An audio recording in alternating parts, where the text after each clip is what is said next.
Hey there, Alan from Ural Junkie. How's it going? So, yeah, today we're talking about camera mounts, and you got to keep in mind that I am certainly no expert on it, but this was a request from Haitch down in southern Australia, so I thought I'd show you how I mount my cameras, what kind of camera mounts there are, advantages, disadvantages, etc., etc. So let's talk about camera mounts. So I have a big collection of things here that I can show you here on the desktop before we go out and see how they look on the bike. I'll tell you, for filming on a Ural, the best thing that you can get are these. Link down in the description. And with all this stuff, no affiliation. It is stuff that I have bought myself and have used. So these things are great because they're incredibly strong magnets. They stay in place. With the Ural being built out of steel, you can put them just about any place. In fact, I have had one of these underneath a sidecar, kind of up in the front where the surface was curved, so it wasn't exactly on a flat surface, and it has never fallen off. Really, really good, very strong. Yeah, this thing will come off, so you can mount other things to it.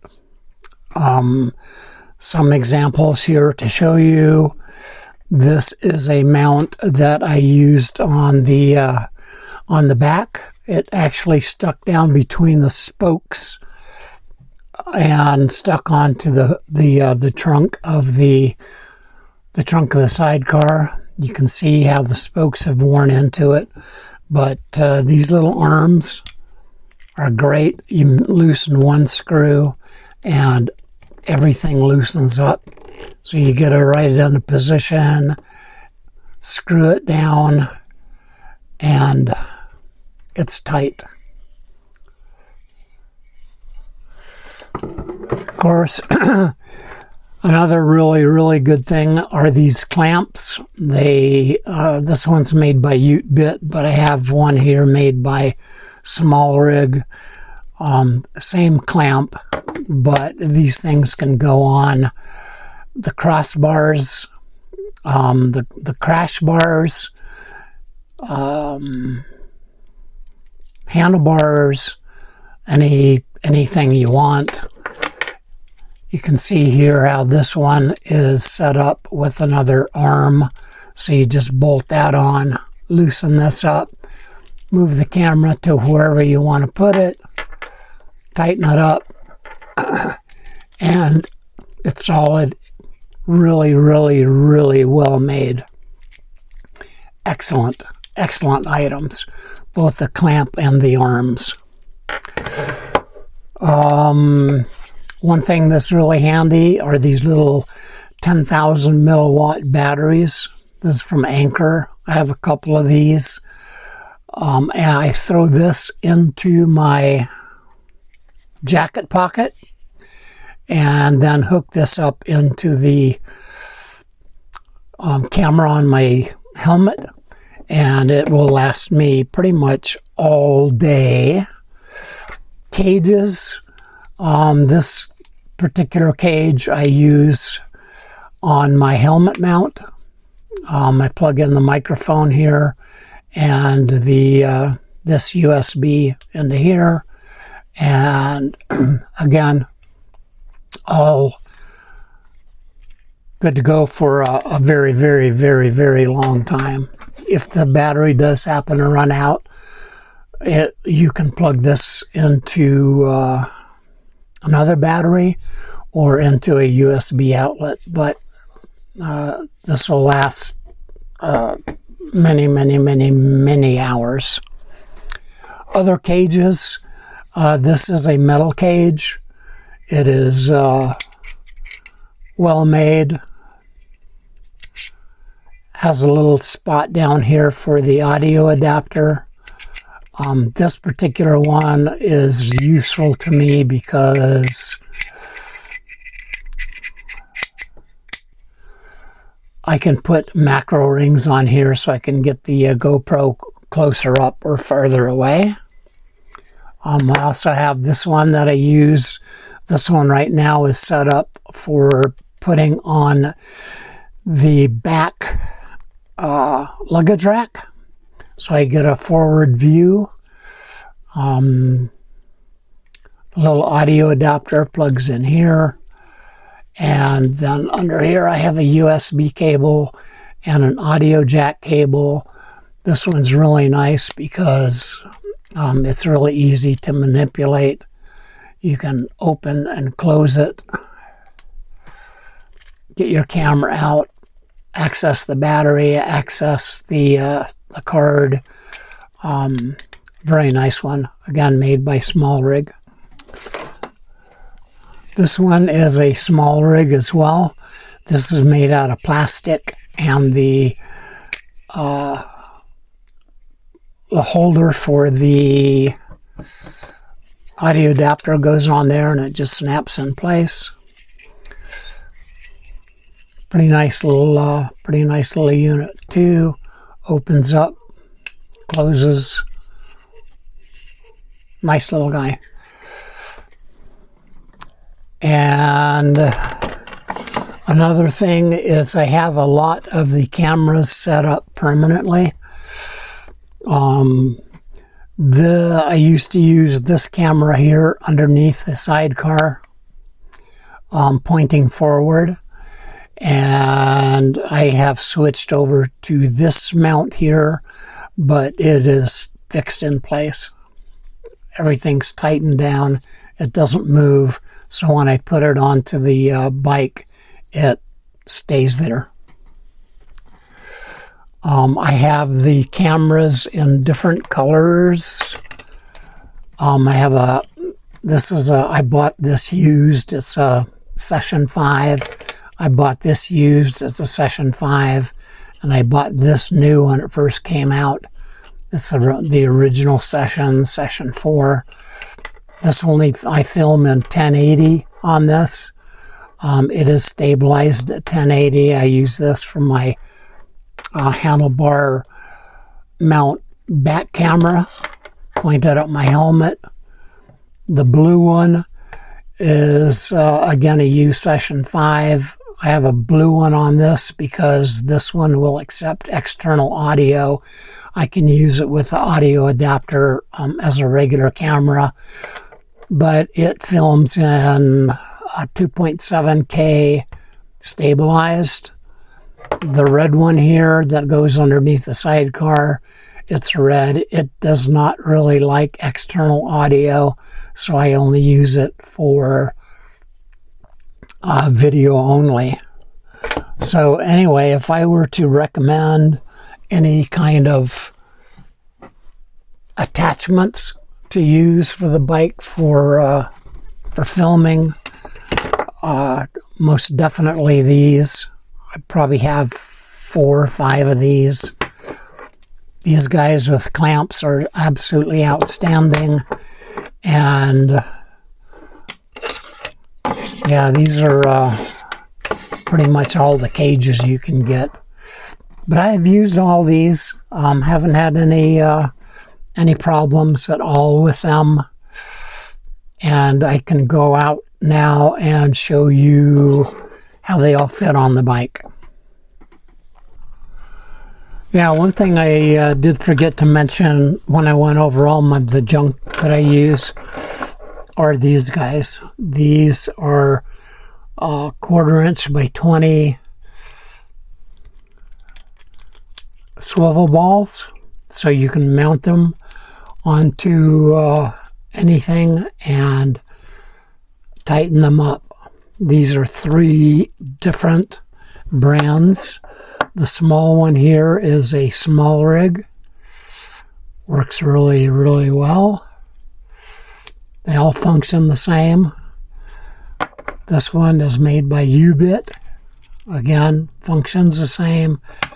And this was made by, although it's not labeled, it's made by Newer. And you can see that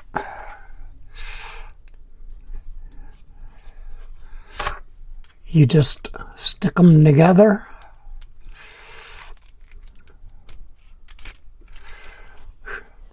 Now this can go on a clamp, and you can have your camera go any way you want. It swivels this way, swivels up and down, and they all have a little indent so you can get it straight up and down if you need to, or sideways or whatever. And as soon as you tighten this guy down, not only does it not rotate, but it doesn't move at all. This is moving because it's not tight. So yeah, easy move, tighten, totally secure. These clamps are also, again, very, very secure. So yeah, I forgot to mention those, but these are another of your really great friends if you want to do videos on a Ural or any other motorcycle or car, whatever. Doesn't matter. So there you go. Another one of the really useful things when filming on a motorcycle. And just to illustrate the point, let me pull this base off here, which was tightened down with a wrench.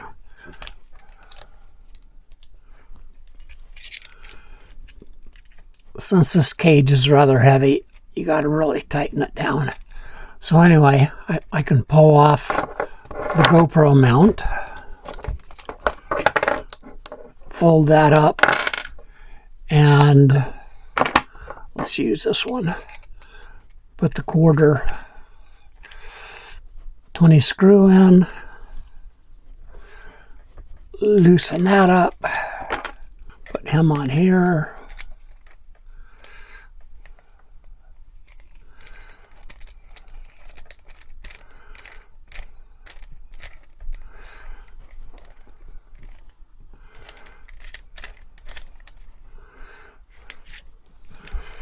There, now you have a camera mount all ready to go. You put it someplace, loosen it up, move it to where you want it to go, tighten it down, and it completely stays in place. Very, very, very nice, very easy, and very adaptable, very adaptable.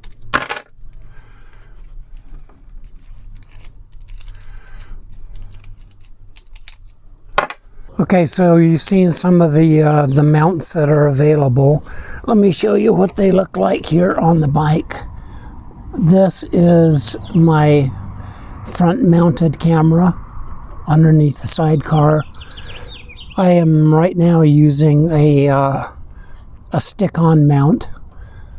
I used to use the magnet under here, but since it's always in one place, I just put a sticky mount. And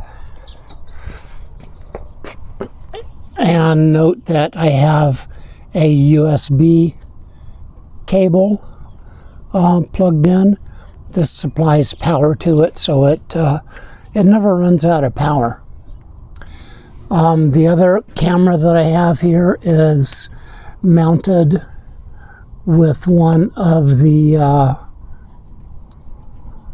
clamps, and then a little swivel head that I showed you before, and this one just sits in between the bike hooked up to the strut, and it also has a USB cable going to it. And let me show you, if you guys didn't see the video that I did on installing the USB hub. This is the USB hub right here. It's got 6 ports in it, So right now it looks like I have 4 being used. One of the ports here actually goes down to a battery charger for my drone, so I can charge batteries as I go. And then these 3 go to, 2 of them go to the cameras that I just showed you, and this one goes back here to this camera. So back here on the rack, I have actually a GoPro mount that is stuck to the rack itself. And although there's no camera in here, that's basically what it would look like. My camera, my audio adapter has another USB cable going into it, and this microphone. And the microphone snakes over here down to the side, and it is right there. It's just stuck on with Velcro, but the placement of it is really important. I used to have the microphone here, and it would pick up too much gear whine from the engine, so I moved it down here, and it picked up too many concussions from the exhaust, so I moved it right up here so I can get good exhaust sound without too many really loud compression noises. For the back camera, again, I have another one of these clamps. This one started out black, but it's turned into a really nice brown. This is the camera that I showed you before, and it has a USB connection that goes into a USB port here. And to show you the versatility of these guys, you can, let me flip this around. You can mount these things anywhere. If you want to put a camera down here, put the bracket on, set up your camera where you want it to be, and tighten it down. That way you get a nice view here in the front. You can put these anywhere. You can put it on that if you want to. Put it on the back frame. Incredibly versatile little guys. And another, again, really versatile thing are the magnetic mounts. You can put them anywhere you want. Put it right there. Right there. You can put it up there. And they stay put. So yeah, you can put these things anywhere and they work good. And if you want to make a rear mount, stick that on that and you got a rear facing camera. Imagination is the only limitation in this. So that's kind of about it for the camera information. Again, I am not an expert. I am learning as I go, but I have used all of these products and they do work. For the helmet, I'm using a mount that actually just kind of sticks onto the helmet, made by, I don't remember who makes it, but inside I have just a little microphone in here stuck on, and then the cable goes outside. It plugs into the audio adapter, and I have my USB battery in my pocket that goes up to the camera. And these mounts have been tightened down and filed so that when the camera, if I flip it all the way back, it's properly aligned. gosh, I guess that's kind of about it for camera stuff. If you have any questions, let me know. Thanks for watching, and I will see you guys next time.